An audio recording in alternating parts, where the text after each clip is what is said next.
I used a 3D printer to reinvent the fork.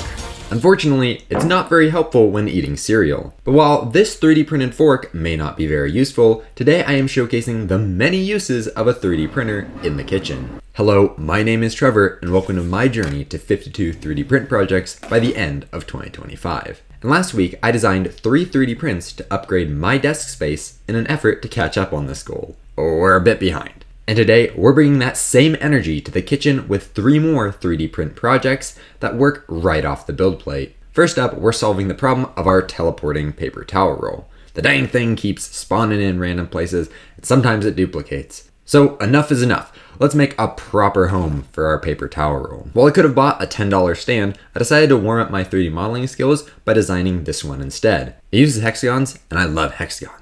There's not much else to say. It's a 3D printed paper towel holder. So on to the next sprint. A few weeks ago, I made these silverware divider strips, but they weren't all that great. So now it's time for a real solution.